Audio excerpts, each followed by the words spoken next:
Hello दोस्तों, जब भी आप किसी नदी या समुद्र पर बने पुल यानी ब्रिज को देखते होंगे तब आपके मन में एक सवाल तो जरूर आया होगा कि आखिर इतने गहरे पानी में बहाव के बीच इंजीनियर पुल के पिलर कैसे बनाते होंगे और कैसे इन पिलर का सीमेंट पानी के बीच में सेट होता होगा, क्योंकि पुल और उस पर चलने वाले सारे वाहनों का वजन इन्हीं पिलर पर आता है। इसलिए अगर आप जानना चाहते हैं कि बहते पानी के बीच में पुल और उसके पिलर कैसे बनते हैं तो वीडियो को पूरा जरूर देखिए।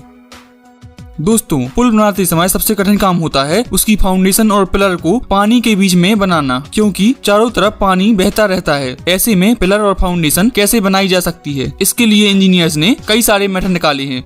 उनमें से एक है कॉफर डैम। कॉफर डैम एक स्टील का टेम्परेरी स्ट्रक्चर होता है जो कि कई सारी स्टील पायल से मिलकर बना होता है।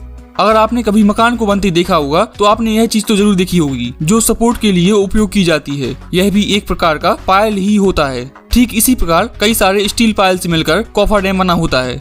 पानी की गहराई और पिलर के हिसाब से कॉफर डैम अलग अलग साइज के हो सकते हैं और जरूरत के हिसाब से यह कभी गोल बनाए जाते हैं तो कभी रेक्टेंगल शेप में।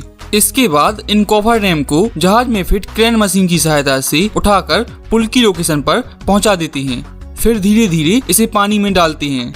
इसके बाद एक मशीन की सहायता से कॉफर डैम को साइड से ठोक ठोक कर अच्छे से पानी के नीचे की सतह में धंसा देते हैं ताकि वह अच्छे से सेट हो सके।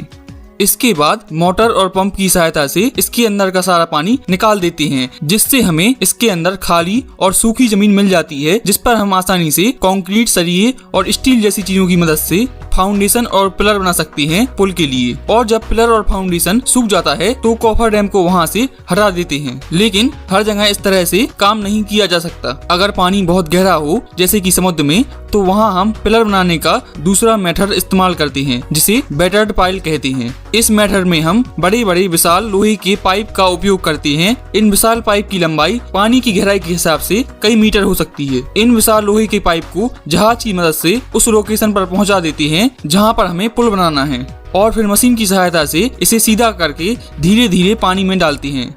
एक बार जब यह पाइप समुद्र की सतह तक पहुंच जाते हैं तब इन्हें एक विशाल मशीन से ठोक ठोक कर पानी की सतह में अच्छे से धंसा देते हैं।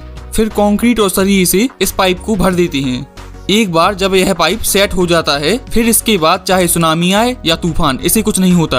अब पानी के बीचों बीच एक मजबूत और ठोस फाउंडेशन रेडी है जिस पर हम आसानी से पुल बना सकते हैं। एक बार जब पुल का फाउंडेशन और पिलर बन जाता है तो उसके साथ साथ पुल के ऊपरी रोड वाले हिस्से का काम भी शुरू कर देते हैं। पुल के ऊपरी हिस्से को कई सारे बड़े बड़े ब्लॉक को आपस में स्टील और कंक्रीट की सहायता से जोड़कर बनाया जाता है। जब यह ब्लॉक जुड़ जाते हैं तब इन पर रोड का काम किया जाता है। तो इस तरह से बनते हैं यह अद्भुत पुल जो हमारी जिंदगी को बहुत ही आसान बना देते हैं। वीडियो अच्छी लगी हो तो लाइक करें और चैनल को सब्सक्राइब करें। अगर आपका कोई डाउट हो तो नीचे कमेंट करें और हाँ, दोस्तों के साथ शेयर करना बिल्कुल ना भूलें। मिलते हैं किसी दूसरी वीडियो में।